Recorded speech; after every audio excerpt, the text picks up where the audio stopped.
Bien, hasta ahora hemos visto entonces la ley de Ohm y las dos reglas de Kirchhoff, la primera y la segunda. Teóricamente estamos en condiciones de resolver cualquier circuito de corriente continua. Con esas herramientas, lo demás, lo que queda, digamos, de este tema, es aplicarlo en diferentes circuitos. Posteriormente, sobre la última parte del capítulo, vamos a ver cómo se mide la corriente y la diferencia potencial, y vamos a estudiar un poco de voltímetros y amperímetros. Pero mientras tanto, ustedes ya pueden resolver cualquier circuito. Sin embargo, me parece conveniente indicar algunos métodos que facilitan la resolución del circuito. No necesariamente siempre en cualquier circuito tenemos que aplicar estrictamente las leyes de Kirchhoff, o las reglas de Kirchhoff, perdón, sino que podemos simplificarlo de alguna manera haciendo diversas consideraciones. La primera que vamos a ver es asociación de resistores, consideraciones de simetría, principio de superposición, en fin, vamos a utilizar diversas técnicas con el único objeto de eludir la aplicación estricta de las reglas de Kirchhoff, que algunas veces, digamos, puede ser complicado, genera muchas ecuaciones con muchas incógnitas y la resolución es trabajosa. Estos métodos acortan el camino, favorecen un poco la resolución.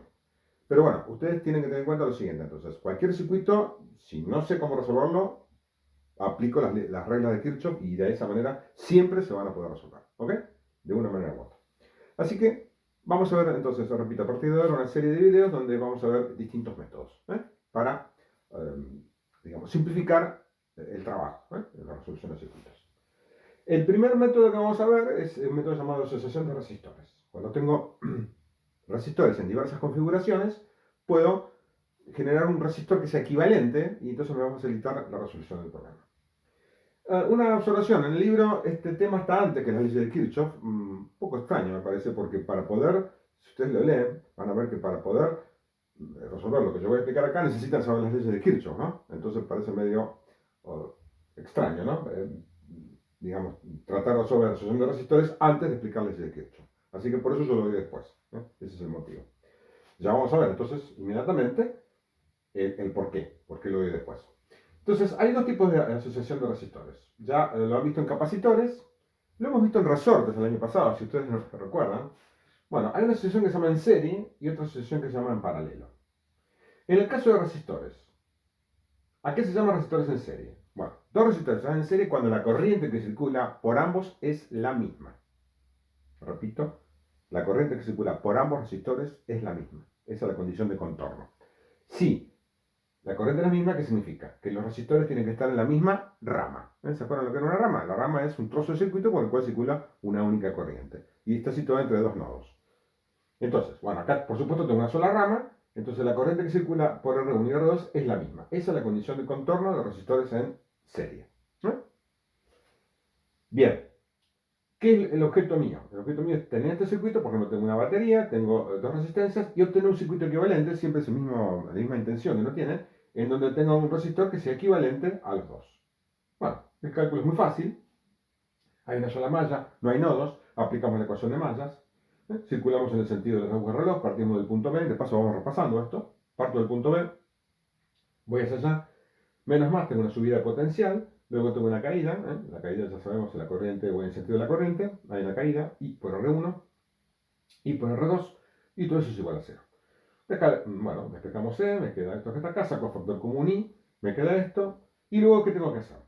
Tengo que hacer, para ver la resistencia equivalente, ¿qué tengo que hacer? El cociente entre la batería y la resistencia que ella entrega.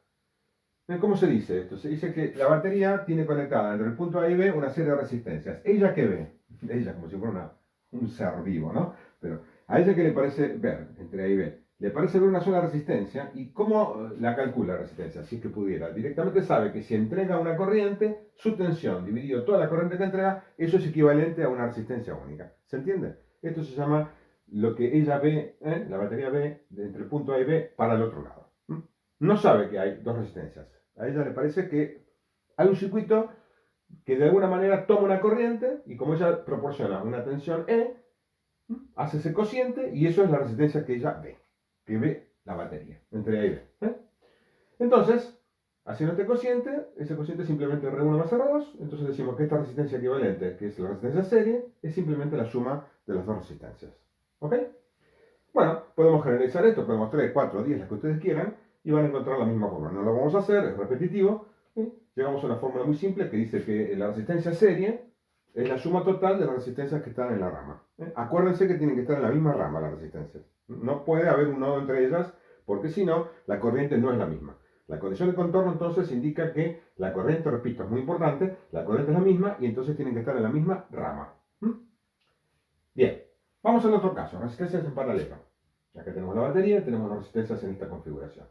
¿Cuál es la condición de contorno aquí? Fíjense ustedes que la tensión de la batería, que es la tensión AB, aplicada en estos bornes, la misma batería que antes tengo, está aplicada a las dos resistencias, ¿ven ustedes? Hay una resistencia acá, otra acá, es la misma diferencia potencial. Recuerden que estos son conductores ideales, por lo tanto son equipotenciales. La diferencia potencial acá está aplicada acá y acá. ¿Ok? Entonces, ¿cuál es la condición de contorno en resistencias en paralelo? Que la diferencia potencial aplicadas es la misma. Al revés que esto. Acá, la corriente es la misma, la diferencia potencial puede ser distinta. Y R1 y R2. Y acá es al revés. La diferencia potencial es la misma, la corriente puede ser distinta. ¿Ok? Entonces, son justamente opuestas las condiciones de contorno. Bien, hacemos lo mismo. Queremos entonces representar el circuito este por una resistencia equivalente llamada resistencia paralelo. Es lo que ve de nuevo entonces la batería. Y bueno, ahora como tenemos nodos, fíjense, hay un nodo ahí, ¿no? Otro nodo. Aplicamos la ecuación de nodos. Entonces decimos que la corriente total que entrega la batería, que es la corriente que va por la rama de arriba, I1, que pasa por la resistencia R1, más la corriente que pasa por la rama 2, que es I2, ¿no? Entonces, eso es I igual a I1 más I2. ¿A qué es igual I1? Igual I1 es, fíjense, si yo tengo una diferencia potencial acá, que es la de la batería, la que conozco, esta diferencia potencial dividido R1 por la ley de Ohm, E dividido R1 que me da la corriente I1. Y lo mismo acá abajo, E dividido R2 me da la corriente I2. De acá saco factor común E, y me queda I igual a E por 1 sobre R1 más 1 sobre R2. La resistencia paralelo, ¿qué será? La batería dividido la resistencia que ella quiere ver. Entonces pasamos esto dividiendo, el otro pasa totalmente dividiendo, y me queda entonces que la resistencia paralela es 1 dividido 1 sobre R1 más 1 sobre R2. O sea, la inversa de la suma de las inversas. Generalizando el método, bueno, llegamos a que la resistencia paralela es así. Entonces, la inversa de la suma de las inversas.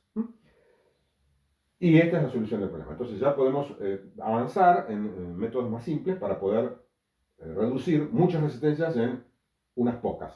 Y el circuito se hace más sencillo. Si ustedes comparan, van a ver que esto, la sumatoria de resistencias, equivale a qué cosa en capacitores. A capacitores en paralelo. ¿Sí? Es totalmente al revés. En capacitores en paralelo, si yo tengo dos capacitores, se sumaban. Y capacitores en serie, se hacía esta fórmula. ¿Se dan cuenta? Es totalmente al revés. ¿Por qué pasa eso? Bueno, simplemente porque, digamos, en resistencias aplico la ley de Ohm, y en capacitores, ¿qué tengo que aplicar? La tensión en capacitor que es igual. La carga dividido la capacidad. ¿Ven ustedes? ¿Sí? La tensión en la resistencia es la corriente por la resistencia. ¿Y la tensión en un capacitor qué es? V sub C, V sub R. Para aclarar, esta es la ley de Ohm, la ley de la capacidad. ¿Sí? Entonces, ¿qué ocurre? Bueno, fíjense que si mi variable, las variables, las magnitudes que estoy midiendo son BR e I en el caso de resistencia, y BC y Q en el caso del capacitor, en un caso la constante multiplica y en otro caso divide, por lo tanto, por eso aparecen de diversa manera. ¿Ok? Digamos, las fórmulas son R y 1, y acá es 1 sobre C, o sea que para igual a la tensión, una está multiplicando y la otra está dividiendo. De esa manera, entonces, las fórmulas en capacidad salen exactamente al revés. Entonces, si recordamos, en paralelo, ¿qué es la condición de contorno de capacitores? En ese caso es igual que la resistencia. ¿Sí? Misma tensión en los capacitores. Al hacer el procedimiento me queda una fórmula parecida a esta, la sumatoria de capacitores. ¿Y los capacitores en serie qué eran? Los capacitores en serie, ¿qué tenían de condición de contorno? La carga igual. ¿Sí? Y si hago eso, entonces me da la fórmula como esta. Ojo con eso porque están cruzadas. ¿Sí? Eso es, insisto, por las expresiones que relacionan la capacidad de la resistencia con su diferencia de potencial. ¿Ok?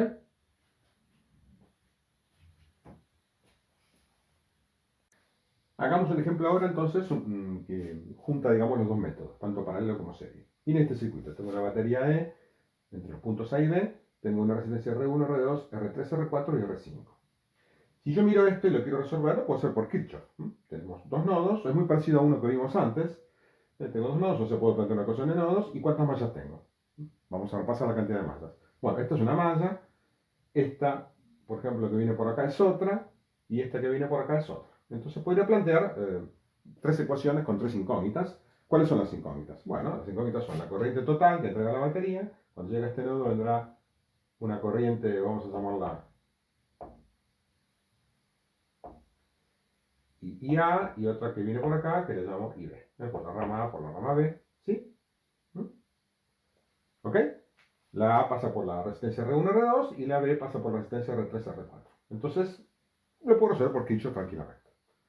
Ahora bien, si yo ya sé cómo es esa asociación de resistores, puedo hacerlo mucho más rápidamente y empezar a calcular de otra manera, digamos, sin aplicar las reglas de Kirchhoff. Fíjense ustedes. Si miro un poco, veo que en la rama 1, R1 y R2, ¿cómo están?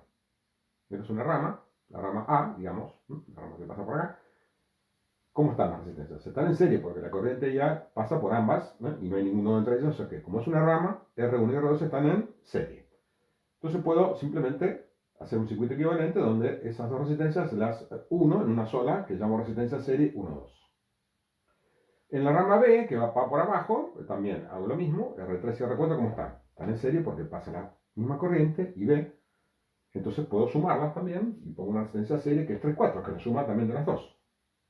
Bueno, y ahí me queda entonces este circuito y R5 la dejo como está. ¿Qué veo ahora en este circuito? ¿Cómo están la serie de arriba, o sea, la serie de la rama A con la serie de la rama B? Están en paralelo, ven ustedes. Resistencia serie 1-2 está en paralelo con la resistencia serie 3-4. Tiene la misma diferencia potencial aplicada. ¿Qué puedo hacer entonces? Resuelvo el paralelo este y encuentro una resistencia equivalente del paralelo de las cuatro resistencias 1, 2, 3, 4. No lo hice en los cálculos, por eso lo pueden hacer ustedes, si no, no terminamos más. Solamente estamos explicando los conceptos de cómo se resuelven los problemas. En todo caso, lo harán en la práctica ustedes eso.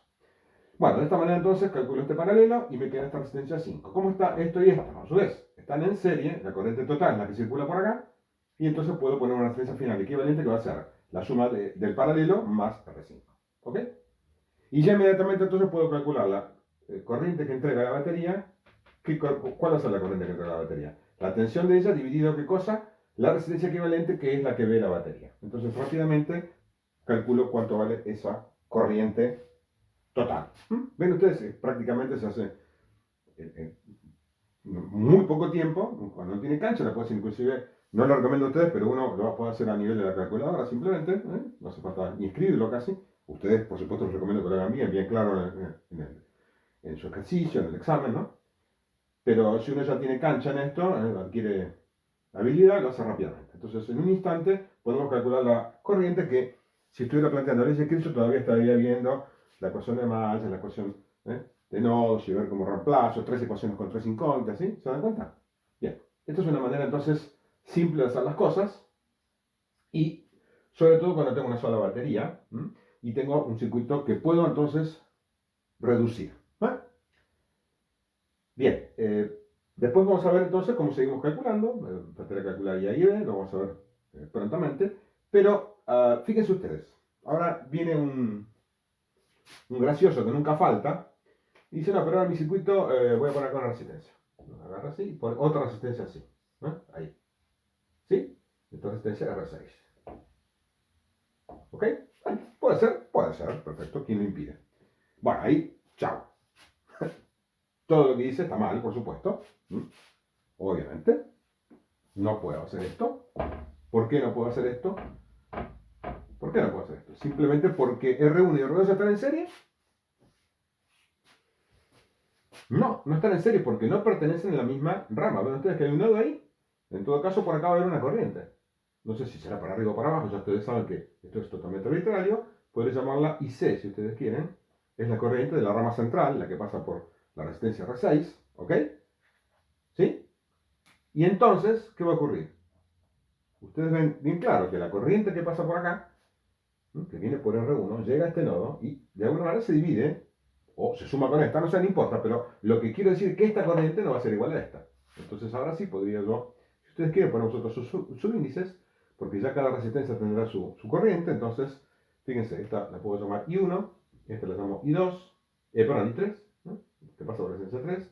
Esta es la I2, y esta es la, por ejemplo, I4. Y esta va a ser la I6. ¿Ven ustedes? ¿Por qué hago todo esto? Bueno, porque cada rama, esta es una rama, entre nodo y nodo es una rama. Entre este nodo y este nodo, otra rama. Entre este nodo y este nodo, otra rama, y así sucesivamente. ¿Cuántos nodos tengo? Fíjense, 1, 2, 3, 4. Es un circuito un poco más complicado, con 4 nodos. ¿Ok? ¿Sí?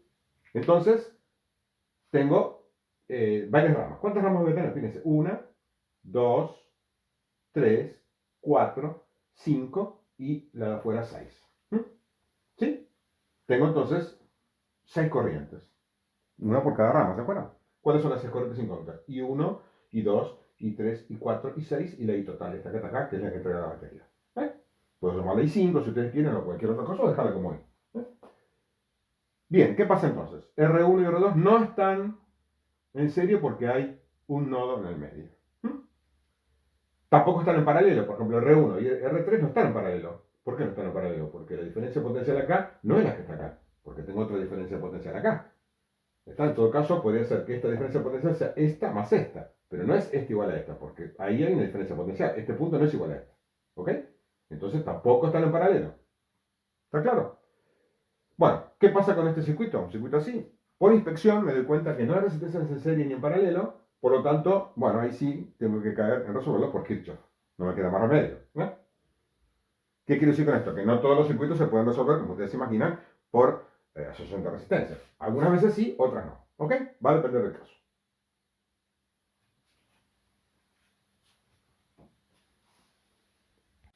Terminemos ahora de resolver el problema que vimos hace un rato con este circuito. Por supuesto, sin colocar la resistencia esta, sino el circuito original que teníamos para calcular la resistencia equivalente. Ya vimos cómo era el cálculo, que era entonces la serie esta en paralelo con esta serie y a su vez en serie con esta. Bueno, de esa manera calculamos la resistencia equivalente y dijimos que entonces inmediatamente podemos calcular la corriente que entrega la batería simplemente como la batería dividido esa resistencia equivalente. O sea que esto ya está calculado. ¿Ok? Bien, lo que falta ahora, ¿qué es entonces? Calcular básicamente las dos corrientes que faltan. Y los potenciales de todas las resistencias normalmente es lo que se pide en cada problema. Para ver y seguir con este método sin aplicar, digamos, ecuaciones de nodo y malla, fíjense en lo siguiente. Puedo aplicar la ecuación de una malla rápidamente, esta que está acá. Si este punto lo llamo A, este punto lo llamo B, A es igual a A, por supuesto, B igual a B, este punto intermedio lo puedo llamar C. ¿Y qué veo entonces? Que esta diferencia potencial es la batería, después tengo una diferencia potencial entre A y C, que es la que está aplicada al paralelo este, y luego hay una diferencia potencial entre C y B que está aplicada a R5. Si llamo a esas diferencias potenciales B a B, B a C, perdón, y B C B, como está acá indicado, al circular en la malla puedo decir que partiendo de B tengo una subida de potencial debido a la batería más C y después una caída debido a este bloque de resistencias entre A y C que llamo simplemente tensión o caída potencial B a C, entre los puntos estos, y luego entre C y B, que es en R5. Todo eso es igual a 0, como ustedes saben, circulando así. Esto se hace para simplificar, porque todavía no sé exactamente qué tensión cae acá y acá. Es la que justamente tengo que calcular. No conozco las corrientes tampoco. Entonces lo pongo de manera global, digamos, ¿no? Tensión BAC será la tensión entre este punto y este punto, y la tensión BCB entre este punto y este punto. Es muy común entonces en los circuitos indicar puntos para fácilmente indicar las diferencias de potencial entre esos puntos. Bien, generalmente los puntos son nodos en general, o como en este caso un punto de determinada resistencia. Bueno, fíjense, ¿cuál es mi incógnita? Quiero calcular VAC. ¿VAC qué es entonces? E menos BCB de esta expresión. ¿Por qué BCB lo puedo calcular? Porque BCB ¿qué es? La caída de potencial que hay en la resistencia de R5. ¿Y cuál es la caída de potencial de R5? Bueno, es la corriente total que pasa por ella, fíjense, por R5 simplemente. Como ya I lo tengo calculado de esta expresión, inmediatamente puedo calcular I por R5. Y entonces, ¿qué es VAC? VAC es la tensión que queda acá, que como ustedes ven, también lo pueden ver después cuando uno gana cancha, lo hace más rápidamente también. Esta tensión que está acá, ¿qué es? La tensión que proporciona la batería menos la caída que está acá.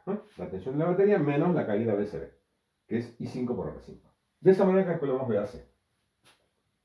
Bien, una vez que calculo VAC, quiero calcular IA, la corriente que pasa por la rama de arriba. ¿Qué es eso? La tensión aplicada a este conjunto de resistencias en serie, dividido la resistencia. Entonces es simplemente VAC la que va el cálculo de acá arriba, dividido ¿qué cosa? Dividido toda la resistencia que tiene la rama esta, que es R1 más R2.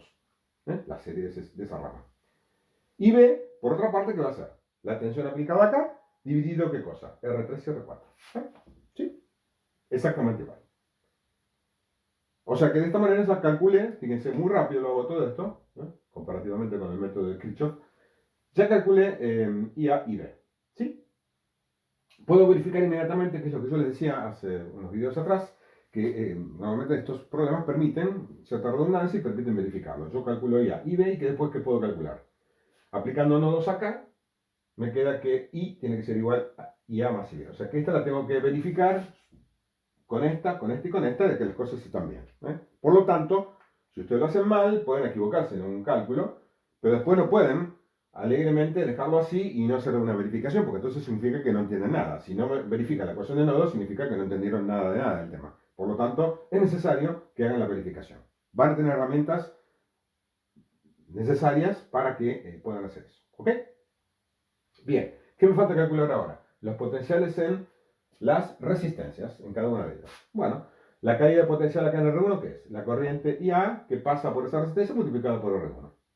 La corriente B2, IA por R2. D3 es IB, la que pasa por abajo por R3. B4, IB por R4. Muy fácil. De esa manera calculamos todas las caídas de potencial. Y ahora verifico, ¿qué cosa? Que si acá cae una tensión B1 y acá cae una tensión B2, la que cae acá más esta tiene que ser igual a la que cae entre este punto y este punto, obviamente, ¿no? Esto más esto tiene que ser igual a eso, ¿no? Es una circulación abierta, ¿no? Repito, si circulo entre A y C, la circulación esta más circulación esta tiene que ser igual a la circulación total. O sea que D1 más B2 tiene que ser igual a B a C. D1 más B2 igual a B a C.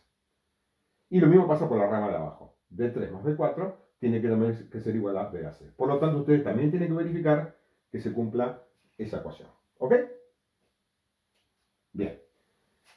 Con esto el problema queda resuelto sin aplicar, digamos, cuando yo digo no aplico leyes de Kirchhoff, en realidad estamos aplicando, ¿no? Porque de alguna manera hago una circulación de una malla, como está acá, aplico nodos, sí, la estamos aplicando, pero no la estamos aplicando en el sentido estricto de las tres ecuaciones con tres incógnitas. Lo estamos resolviendo por partes. Primero, tratando de encontrar una resistencia equivalente, luego encontrando la corriente total y después metiéndonos en el circuito con resistencias parciales. O sea que el método, ¿cómo es? Primero, reducir todo un circuito a una sola resistencia y calcula la corriente total. Y después, con esa corriente total, ir desarmando de nuevo eso que estaba en una sola resistencia equivalente y volver al circuito original. Es una especie de síntesis del circuito y luego volver al circuito original. Ida y vuelta. ¿Ok? Ustedes dirán, bueno, para eso aplico directamente Kirchhoff. Bueno, podríamos hacer la prueba en dos problemas, a ver, una vez que uno logra, como dije antes, habilidad en esto, cuán rápido hace un método u otro. ¿Ok? De todas maneras, ambos son válidos. A veces, inclusive, uno puede aplicar este método en una parte del circuito y después terminar de resolver por ecuaciones de Kirchhoff, por ley de Kirchhoff general, porque no puedo resolver todo, pero sí alguna parte. ¿Sí? Así que puede haber mezcla también de asociación de resistores con la aplicación general de las leyes de Kirchhoff. ¿Ok? Bien, la última observación que me olvidé decírselas, en el caso de las resistencias en serie, y con esto terminamos el tema de asociación de resistencias, vimos que es la suma de todas las resistencias. Por lo tanto, esta siempre va a ser, la resistencia en serie tiene que ser mayor que la mayor. Como es una suma, va a ser mayor que todas. Se van sumando las resistencias. Y entonces el resultado tiene que ser mayor que cualquiera de ellas. En el caso de resistencias en paralelo, como es la inversa de la sumatoria de inversas, se da el caso que la resistencia en paralelo es menor que la menor. Al estar en paralelo, el sistema ofrece menos resistencia porque ofrece caminos alternativos, entonces siempre la resistencia en paralelo tiene que ser menor que cualquiera de las que están en el paralelo. ¿Ok? Eso es una regla, por supuesto, es una regla mnemotécnica. Pero se las digo para que ustedes tampoco me digan después, me equivoqué con la fórmula, no sumé, no sé qué cosa hice, pero entonces también estoy perdiendo el concepto. No me puede dar la resistencia serie menor que una de ellas, porque sería una falta de concepto grave, como ustedes ven, o paralelo, una resistencia mayor que cualquiera de ellas. ¿Ok? Entonces eso tiene que quedar claro. Más allá de cualquier error de cálculo, tiene que haber siempre, cuando uno aplica todos estos métodos, un concepto. Entonces, Por inspección me doy cuenta cómo tienen que ser las resistencias, aunque se esté mal el cálculo, pero tiene que ser o mayor que la mayor o menor que la menor, depende del caso. Y, insisto nuevamente, hay que verificar, cuando hallo por partes todas las corrientes y las tensiones, tengo que verificar que todo esté bien. ¿Ok? Con esto terminamos entonces este método. Volveremos en el próximo video a aplicar otros métodos distintos para simplificar las reglas de Kirchhoff.